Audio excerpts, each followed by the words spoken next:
네, 프로의 시선 이어가겠습니다. 오늘 두 분과 함께 할게요. 메리트증권 도곡지점 신유진 부장, 유한타증권 일산본부점 송태현 과장 나와주셨습니다. 두 분 어서 오십시오. 안녕하세요. 예, 반갑습니다. 외국인이 현선물 합쳐서 거의 2조 원에 육박하는 매물 출회가 나타나고 있습니다. 당연히 하방 쪽으로 무게감이 실릴 수밖에 없는데 딥시크 여파가 완전히 해소되기 이전에 이제 관세 여파까지 충격파로서 더 강하게 나타나고 있습니다. 자, 그 가운데 외국인이 그럼에도 불구하고 사고 있는 쪽 리스트가 지금 나타나고 있는데, 글쎄요, 이수페타시스가 외국인 답네요. 한미반도체도 답네요. 투톱을 빼고 지금 어떻게 보면 이수페타시스, 한미반도체, 테크인까지 시장에서 사는 반도체 종목도 있습니다. 기회이냐 아니냐 종목별로 차별화를 두고 따져봐야 될 시점이 아닐까 싶은데요. 자, 딥시크 그리고 관세 여파에 따라서 과연 반도체주는 현재 어떤 포지션이 가능할까 이 부분 챙겨보겠습니다. 왜냐하면 순매도 쪽에는 삼성전자, SK하이닉스가 있거든요. 자, 송태현 과장님, 여기에 뭐 현대기아까지 같이 나와 있어요. 그러니까 지금 시총 상단이 여기 다 모여 있는 거거든요. 오늘 지수가 하방을 그릴 수밖에 없습니다. 무역 전쟁, 뭐 어떻게 보면 관세 전쟁일 수 있겠는데 이 수혜주의 옥석 가리기를 지금부터 잘 분류를 해놓는 게 오늘장에서 의미가 있는 건지, 아니면 오늘은 원웨이로 하락이 좀 더 강한 때이기 때문에 오늘은 우리가 두 손 두 발을 다 떼고 지켜만 봐야 하는 것인지, 현명한 투자자라면 오늘 어떤 판단 내리고 있을까요? 현명한 판단은 현명한 투자자라면 일단 오늘은 지켜봐야죠. 사실상. 아니면 현금을 조금 더 마련을 해두던가. 이게 사실 필요한 부분일 텐데 관세 관련돼서는 사실 아직까지는 불확실성이 되게 높을 수밖에 없습니다. 사실상 지금 뭐 캐나다 그리고 멕시코 그리고 중국의 추가 관세, 그 이외에도 생각을 해보게 됐을 때는 국내에도 이런 부분을 과연 피해갈 수 있을까? 이런 부분에 대한 고민도 상당히 많고요. 일부 언론의 보도 내용을 보게 되면 18일 날 반도체 관련돼서도 관세에 대한 여부가 확정이 된다라는 이야기의 보도 내용도 있거든요.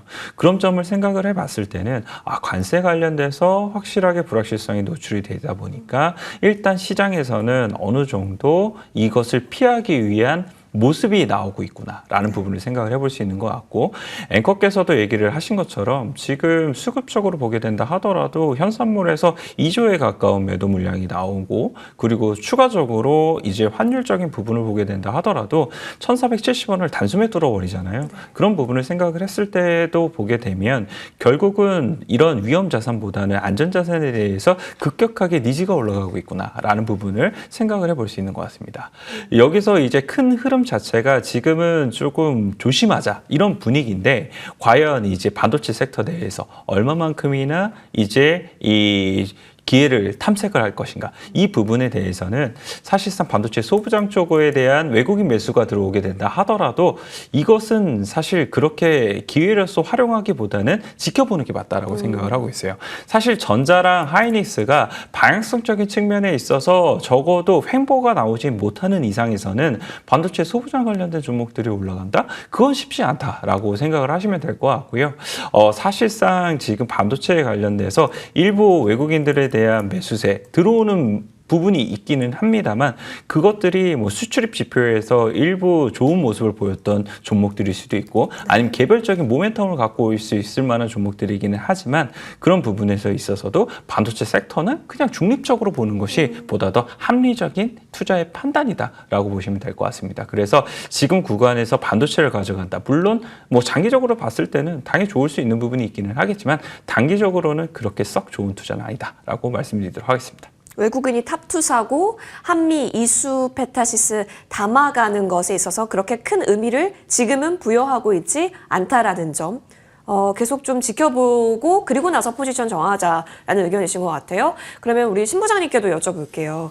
반도체주가 사실 SK하이닉스 그래도 들어오는 쪽도 있는데 나가는 쪽이 사실 조금 더 크다 보니까 주가 4% 넘게 지금 밀리고 있는 상황. 삼성전자 같은 경우도 사실상 어느덧 지금 5만 원 선 위협 자리까지 내려와 있습니다. 박스권 하단부까지 완전히 키를 낮췄는데요. 신 부장님, 지금은 보유자는 어떤 수를 쓸 수가 없는 상황일 것 같기는 한데 미보유자에게도 보유자에게도 지금 반도체주는 어떤 관점이세요? 저도 마찬가지로 좀 지켜보자 입장인데요. 일단 딥시크발 쇼크 때문에 빅테크 업체 밸류에이션 조정이 나오면서 주가가 빠지는 거잖아요. 그래서 실적보다는 밸류에이션 조정으로 나오는 거기 때문에 하방은 좀 더 열어둬야 된다고 생각하고 있거든요. 그래서 우리나라 반도체 업체들은 그에 비해서 뭐 오른 게 크게 없고 하이닉스 또한 최근 좀 올랐더라도 밸류에이션이 뭐 엄청 높은 것도 아닌데 좀 그 면에 있어서는 좀 과도한 조정이 좀 나오고 있는 것 같고요. 근데 어쨌든 우리나라 장이 미국 장 영향을 안 받을 수 없기 때문에 엔비디아 하락세가 좀 진정될 때까지는 추매에 들어서기보다는 지켜보는 게 낫다 생각하고 있고요. 그때 가서 매수에 나설지 판단하는 게 좋다고 생각하고 있습니다. 근데 만약에 보유 중이라면은 이틀간 큰 조정이 나왔기 때문에 오늘 매도 동참하는 것보다는 홀딩하는 게 좋다고 생각하고 있고요. 뭐 오늘 젠슨왕이 뭐 대만에 방문해서 AI 시장기에 여전하다, 뭐 주문량도 현재보다 더 클 것이다. 이런 거 봐서는 어쨌든 뭐 엔비디아나 뭐 빅테크 업체 이런 조정세도 어느 정도 좀 일단락은 될 것 같거든요. 예.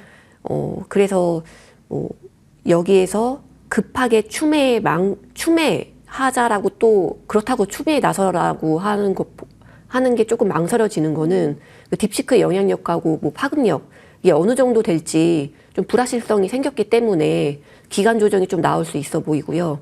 그러니까 여기서 더 크게 하락할 것 같지는 않은데 상승을 크게 할지는 좀 봐야 할 것 같아서 좀 지켜보면서 판단하는 게 좋지 않을까 생각하고 있습니다. 네. 지금 엔비디아 쇼시 그쪽 방향이 아무래도 더 방향성이 공고한 것 같아요. 엔비디아도 잘 지켜봐야 될 것 같아요. 흐름을. 뭐 트럼프 대통령과 만났다라고 하지만 젠슨왕 CEO가 그래서 주가 방향을 뭐 저지하기란 지금 쉽지 않아 보이고 장 열리는 거 봐야 될 것 같긴 합니다. 그런 관점에서 자동차 2차 전지주도 사실 얘기가 많이 나왔었잖아요, 신 부장님. 저는 글쎄요. 물론 현대차는 멕시코랑 그리고 캐나다에 공장이 없다고 하고 기아는 멕시코에 공장이 있다라고 해요. 그래서 기아가 오늘 좀 더 밀리는 거다라는 얘기가 또 있긴 한데 뭐 사실상 이걸 중립으로 아까 전에 브리핑 시간에서는 분류를 했지만 그 이유가 다른 완성차 대비해서 우리는 그래도 제한적일 것이다라잖아요. 근데 관세를 피해갈 수는 없는 거 아니겠습니까? 그런 관점에서 지금은 비가 내리는 거면 아예 투자 관점에서도 제외를 시키는 게 맞을지 싶네요. 근데 불확실성이 있기 때문에 예. 뭐 굳이 급하게 매수에 나설 필요보다는 좀 분할 매수 관점으로 가는 게 좋다고 생각하고 있고요. 네. 자동차 쪽은 어쨌든 현기차 그런 뭐 공장 이슈나 뭐 이런 뭐 관세 이슈는 뭐 자동차도 그렇고 2차 전지도 그렇고 어느 정도 예견됐었던 네네. 일이기 때문에 뭐 개별적인 이슈도 좀 있는 것 같거든요. 또 테슬라 쪽이랑 어쨌든 대결에서 좀 많이 뒤쳐져 있는 게 거의 명확해졌기 때문에 그런 부분이 뭐 주가 밸류에이션이 많이 반영돼 있기도 하고요. 그래서 뭐 여기를 급하게 매수에 나서기보다는 밸류에이션 상으로 많이 빠져 있기 때문에 많이 싸기 때문에 그 정도 면에서 좀 지켜보자 정도 생각하고 있고요. 2차 전지도 좀 비슷한 컨셉이긴 하지만 2차 전지 쪽은 어쨌든 대세 쪽이긴 해서 그리고 어차피 가야 할 방향이긴 해서 많이 빠졌을 때 테슬라 향 밸류 체인 쪽은 좀 조금씩 분할해서 담아보는 거를 좀 추천하고 있습니다. 네네. 일단 기회를 찾아볼 수 있긴 한데 우선순위로 봤을 때는 그렇게 또 적극적으로 우리가 태도를 취하기가 어려운 것도 사실이긴 하겠네요. 알겠습니다. 그렇다면 수혜는 어디일 것인가? 오늘 덜 밀린 쪽이 수혜라고 해야 할까요? 아니면 오늘임에도 불구하고 오르는 쪽이 수혜라고 해야 할까요? 송 과장님, 일단 조선주는 계속 추세가 훼손이 되지가 않습니다. 너무 잘 가요. 전력기기도 사실상 어쨌든 저사양 반도체 칩 뭐 그게 많이 들어간다고 해도 전력은 또 필요할 테니까라는 논리가 성립하는 것인지 전력기기단도 꽤 공고합니다. 그럼 이쪽은 계속해서 원웨이 방향으로 쭉 롱이다라고 봐도 괜찮은 거예요? 쭉 롱은 사실 없는데 너무 올라왔다. 논리상 내러티브한 요소는 상당히 많다라고 생각을 해요. 조선 쪽을 생각을 해보게 되면 지금 트럼프 행정부가 관련돼서 불리한 게 있었을 때 관세를 매기는 이러한 이제 이 행동들을 보이고 있는데 조선에서에 대한 부분은 이제 미국 군함을 만들어줘야 되고 그걸 도와줘야 되는 입장이란 말이에요. 그런 부분에서 생각해 봤을 때 관세를 과연 매긴다는 게 과연 얼마만큼이나 득이 될 건가? 라는 부분에서 생각을 해봤을 때 조선 쪽에 관세가 나올 가능성은 상당히 적지 않을까? 네. 그래서 프리하지 않을까? 라고 이제 생각을 하는 거고 전력기기 쪽을 보게 되면 전력기기의 국내의 가장 큰 경쟁 국가를 보게 되면 멕시코예요. 멕시코가 사실 예전에 보게 되면은 저렴한 노동력을 기반으로 해서 사실상 가격 경쟁력을 가져가게 되고 한국이 주름 잡던 변압기 시장을 사실 멕시코가 가져가게 되는 이런 부분이 상당히 많았었거든요. 근데 여기서 관세를 매기게 된다라고 얘기를 하게 되면 이 멕시코에 대한 변압기들이 들어오는데 가격적으로 더욱더 올라가게 될 거고 그렇게 됐을 때는 한국의 변압기를 더욱더 많은 부분 찾을 수 있지 않겠느냐. 여기에 이제 포커스가 맞춰지게 되다 보니까 전력기기에 관련된 종목군들이 오늘 다른 종목들이 다 빠짐에도 불구하고 일정 부분은 유지를 시켜주게 되는 이런 부분이 있다라고 보시면 될 것 같아요. 하지만 그럼에도 불구하고 딥시크 관련돼서는 이 전력 인프라에 관련된 부분이 더 확장되는 것이 속도가 늦춰질 수 있다라는 리스크가 있잖아요. 그런 부분에 있어서 지금 다른 종목군들이 조금 더 갈 때 전력기기가 옆으로 횡보하곤 혹은 약간 빠지게 되는 이런 부분으로 발현이 되고 있는 것이 아닌가라고 생각을 해볼 수 있는 것 같고요. 다만 이제 전력기기에 관련된 종목군들이 4분기 실적이 나오고 있는데 4분기 실적이 지나간 이후에서는 그 다음 실적 1분기 실적에 대한 기대감을 안고 다시 한번 조금씩 반등이 나오지 않을까 이렇게는 생각을 하고 있습니다. 알겠습니다. 그러면 전력 조선 두 가지를 놓고 봤을 때 워낙 컬러가 다르잖아요. 그럼에도 불구하고 조금 더 강력하게 이쪽은 계속 내가 체크를 하겠다 하는 쪽이 있다면 어디세요? 더 센 쪽을 봐야죠. 아무래도. 더 센 쪽은 사실 조선이기 때문에 조선 쪽을 계속적으로 봐주는 게 맞지 않나라고 좀 생각을 하고 있고요. 또 한 가지 우리가 생각을 해봐야 될 점은 이렇게 이러한 이슈로 인해서 환율이 많이 튀잖아요. 네. 환율이 많이 튀게 되면은 결국은 수출 비중이 높은 섹터 그리고 그런 쪽에서에 대한 실적에 대한 모먼트가 더 살아있는 쪽 이런 쪽 생각해 보면은 조선 쪽을 계속적으로 더 탑픽 섹터로 놓고 주도 섹터로 놓고 보되 그 다음에 조금씩 이제 약점이 있을 만한 섹터군들은 세틀라이트로 좀 보면서 매매를 하는 것이 맞지 않나라고 생각하고 있습니다.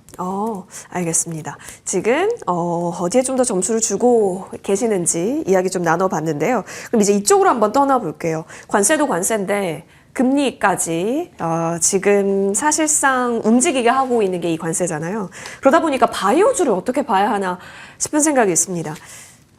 그동안 뭐 약가 인하다, 뭐 생보법이다 얘기로 바이오주는 미국 이슈에 있어서 그래도 다른 쪽에서 나온 차익을 받아줄 수 있는 섹터이지 않을까 싶었는데 관세를 피할 수는 없을 것 같아요. 삼바도 셀트리온도 북미에 공장이 없다고 하더라고요. 이렇게 되면은 사실상 역시나 오늘은 또 피해 섹터로서 분류가 되는 것인지 궁금하거든요. 바이오 쪽은 뭐 접근하는 데 있어서 큰 그림에서는 적당한 정도의 비중 정도는 갖고 가지만 큰 비중 가져가는 거 추천하지 않고 있는데요. 전체 섹터로 놓고 봤을 때긴 하고요. 그때그때 개별 이슈는 제외하고 그래서 어쨌든 뭐 말씀하신 대로 뭐 관세나 딥시크 뭐 이런 피해갈 섹터로 볼 수도 있긴 한데 금리 쪽 부담도 여전히 계속 나올 것 같고요. 그런 면에서는 좀 부담이 있다고 보고 있고 만약에 갖고 간다고 하면은 그래도 그나마 바이오 쪽에서 시총이 큰 업체 삼바도 저는 뭐 공장 뭐 관세 이슈 크게 정가가 가능한 면에서는 괜찮지 않을까 싶긴 하고요. 뭐 이런 시총 큰 업체 위주로 뭐 알테오젠이나 리가켄 바이오 이런 업체 위주로 가져가는 게 좀 낫지 않을까 가지고 간다면 이렇게 생각하고 있습니다. 대신 큰 비중보다는 적당한 비중으로 포트에 챙겨놓는 곳 이런 그 기술 수출 쪽에 있어서는 그래도 모멘텀 파장력이 클 수 있다라는 점 계속 유지를 하고 계시는 뷰인 것 같아요. 알겠습니다. 지금 여러 가지 좀 저희가 점검을 해봤는데 뚜렷하게 눈여겨볼 섹터는 그럼 어디로 해야 할까 고민이 되실 수 있을 것 같아서요. 한 분 한 분 꼬집어서 좀 들어보겠습니다. 송 과장님. 그럼 지금 관심 있게 가장 열심히 보는 쪽은 어디일까요? 뭐 AI 소프트웨어겠죠. 결국엔. 시장이 수급이 많은 쪽 몰리고 있기 때문에 그런 부분에서 관심 있게 그리고 투자의 기회를 계속 노려봐야 되는 섹터가 되지 않나라고 생각을 하고 있고요. 사실 오늘 카카오가 9% 정도의 상승이 나왔는데 전일까지만 보게 되면은 확실히 네이버, 카카오 동반 상승이 나오게 되면서 딥시크에 관련된 영향력이 결국은 국내 한국 관련돼서 자본은 제한적이고 여기에 따라서 더 발전시킬 수 있는 것이 결국 오픈소스를 이용해서 발전시킬 수 있다. 여기에 이제 기인하게 되면서 상당히 국내에 관련된 AI 관련된 종목들이 좋았었거든요. 그런데 오늘은 이런 부분이 조금은 나눠지는 게 이제 이벤트적인 요소가 있었기 때문에 조금은 달라지는 부분이 있었다라고 보시면 될 것 같고요. 다만 이제 중소형 관련된 AI 업체들을 보게 되면은 저는 관심도를 계속 가져야 되지 않나라고 생각을 하고 있습니다. 오늘 카페24 같은 경우에도 52주 신고가를 갱신을 하는 흐름이 나왔다는 점, 그리고 중간중간 이스소프트라든지 아니면 한글과 컴퓨터라든지 아니면 셀바스 AI 같은 경우에도 중간중간에 시세를 주는 경우가 있었거든요. 이것을 버이앤홀드의 관점이 아니라 변동성을 이용한 매매의 관점에서 충분히 활용 가능하다고 생각하고 있고요. 의료 AI 관련돼서도 조금 더 확장을 하게 되면 기회는 상당히 많을 것으로 예상이 되고 있는데, 다만 이제 루닛이라든지 뷰노라든지 그러한 종목군들이 대장 역할을 하고 있었는데 그 종목군들이 요즘은 신통치가 않고 수급적으로 많이 꼬여 있거든요. 그렇게 되면 그 아랫단을 보게 되면서 CS 테크놀로지라든지 아니면은 IMBDX라든지 이런 종목군들에서에 대한 기회를 우리가 탐색을 해보게 되면 충분히 어려운 시장이지만 변동성을 이용한 매매로는 충분히 활용 가능하다라고 말씀드리도록 하겠습니다. 알겠습니다. 여전히 시장의 반응이 큰 쪽에서 계속해서 기회를 찾아야 하는 점은 맞아 보입니다. 신 부장님은 어디를 좀 지금 주시하고 계세요? 저는 밸류업이나 혹은 뭐 게임 이쪽도 괜찮아 보인다고 생각하거든요. 네네. 뭐 지난주에 삼성화재가 좀 밸류업 공시 나오면서 크게 올랐었고 뭐 오늘 다 같이 조정받고 있긴 한데 뭐 딥시크, 뭐 관세, 뭐 금리 이런 이슈에서 좀 마음 편하게 있기에는 밸류업 쪽이 좀 괜찮다고 보고 있고요. 뭐 그렇다고 금융주를 좋게 본다기보다는 금융주는 어쨌든 금리 영향도 있기 때문에 저는 개별적으로 종목으로는 KTNG 좋게 보고 있고요. 뭐 배당, 뭐 그 외에 뭐 최근에 이제 주주가치 제고 관련해서 많은 이슈도 기대가 되고 실적 또한 우상향 추세에 있기 때문에 좀 개인적으로 좋게 보고 있고요. 게임주 쪽에서는 뭐 크래프톤도 많이 올랐죠. 이 종목도 괜찮다고 보는데 뭐 컴투스 쪽도 일본 야구 게임 출시 이벤트가 있기 때문에 기대감이 있어서 이 업체도 좀 좋게 보고 있습니다. 확실히 이제 관세 프리 영역 쪽으로 좀 보고 계시네요. 잠시 후에 시간이 되면 조금 더 저희가 짚어드릴 수 있도록 하겠고요. 송 과장님 아까 전에 속보가 나오긴 했었는데요. 항소심 무죄 판결입니다. 1심에 이어서 무죄, 삼성전자. 근데 우리들의 예상과 다르게 오늘 좀 때를 잘못 만난 건가 싶은 생각도 있긴 한데 글쎄요, 이게 좀 리스크 오프가 될 수 있을까요? 확률은 그렇게 크지는 않는데 어쨌거나 CEO 관련돼서 리스크가 덜어진다는 것은 그만큼 방향성적인 측면에서는 많이 좋아질 수 있다고 생각을 해요. 회사의 방향성이 CEO가 결국은 결정하는 경우가 많은데 그런 부분에 있어서 사업 리스크에 대한 부분이 덜어졌다? 그렇게 되면 앞으로의 행보가 더욱더 적극적일 가능성이 상당히 높아진다라고 생각을 해볼 수 있으니까 그런 부분에서는 좋아지는 부분은 많을 수 있을 것 같은데, 다만 이제 삼성전자가 지금 처한 현실이라든지 이런 부분을 생각을 해봤을 때는 풀어야 될 숙제가 많기 때문에 이러한 이슈가 외적인 요소잖아요. 외적인 요소에서 모든 걸 다 잡아먹고 올라가기까지에는 조금은 부족한 것이 아닌가라고 생각을 해서 아쉽지만 뭐 지금의 삼성전자는 결코 매력적이지 않다라고 말씀드리도록 하겠습니다. 안타깝고 아쉽네요. 어떻게 보면. 알겠습니다. 오히려 웃고 있는 쪽은 여러분 삼성전자가 아니라 카카오입니다. 기관 순매수 1위에 카카오가 올라와 있습니다. 이제 옛날의 카카오가 아닌 것 같아요. 다만 문제는 옛날에 카카오 때 사셨던 분들의 평단이 얼마냐라는 거죠. 위에 있지 않나. 이제 4만 원을 뚫어냈습니다. 그러면 어디까지 올라갈 수 있는 작금의 모멘텀인가? 이 부분을 저희는 논해봐야 될 것 같습니다. 저가 대비 상승 상위에도 바이브 컴퍼니가 올라와 있는데요. 바이브 컴퍼니 주주 명단에 카카오가 지분 8% 넘게 갖고 있습니다. 그러다 보니까 지분 이슈로도 이렇게 올라가게 한다라는 것은 시장의 반응이 크다라는 거거든요. 신 부장님, 카카오는 때를 잘 만났을까요? 이제 기회로 볼 수 있을까요? 오픈 AI와의 여러 가지 협업 이야기가 내일 기자회견이 있을 것으로 보여지거든요. 이런 장에서는 피해 있기도 좋고 어쨌든 모멘텀이 생긴 거니까 네. 뭐 실적보다는 밸류에이션이나 뭐 밸류에이션은 뭐 싸진 않지만 뭐 테마성 모든 면에서 좀 올라갈 수 있다고 보고 있고요. 네. 그럼 오늘 덜어내야 되는 건가요? 물론 이걸 갖고 계신 분들은 아마 평단이 위에 계실 수도 있겠지만요. 아니요, 오늘 굳이 덜어낼 필요는 없다고 생각하고요. 앞으로 뭐 이쪽 섹터도 좋아질 수 있기 때문에 AI 소프트웨어 쪽이니까 네, 같이 네, 가져가도 괜찮을 것 같습니다. 오, 알겠습니다. 그렇다면 테마적이다라는 것은 단기 관점에서 어느 정도는 우리가 트레이딩을 한번 해볼 수도 있지만 쭉 추세를 보기에는 아직은 장담하기 힘들다라고 정리해도 될까요? 뭐 카카오가 어느 면에서 그런 뭐 AI 전략 관련해 가지고 지금 제대로 된 전략을 내놓은 건 없기 때문에 그런 거지. 어쨌든 뭐 내일 같이 만나서 뭐 어떤 얘기들이 흘러나오면 기대해 볼 만도 하지 않을까. 그리고 많이 빠져 있잖아요. 네이버 비에서도 좀 많이 빠져 있고 좀 실적 면에서는 좀 안타까운 것들이 있긴 하지만 많이 조정받았기 때문에 좀 눈여겨봐도 괜찮지 않을까 생각하고 있습니다. 알겠습니다. 자, 카카오 정신화 대표의 만남이 예정이 되어 있습니다. 내일 어떤 뉴스에 따라서 이게 추가 상승을 또 만들지 어느 정도 강도로 만들지 보고 계속해서 끌고 갈지 판단을 해봐야 될 것 같아요. 오늘 들어온 수급이 내일 나가게 되는 거면 또 어떤 판단을 차트상, 수급상 보여지게 될까 굉장히 궁금한 부분이기도 합니다. 자, 그렇다면 샘 울트만이 또 방안을 한다라는 거잖아요. 여기에 더해서 그럼 이제 추가적으로 저희는 반도체 쪽 아니면 소프트웨어 쪽 여러 가지 갈래가 있는데 아까 전에 소프트웨어 얘기해 주셨단 말이죠. 소프트웨어 우리는 조금 더 점수를 줘야 합니까? 아니면 눌려 있었던 에이직이라든지 뭐 제주 반도체 등등 다양한 기회가 있었던 쪽까지 열어놓고 판단할 볼 수 있는 걸까요?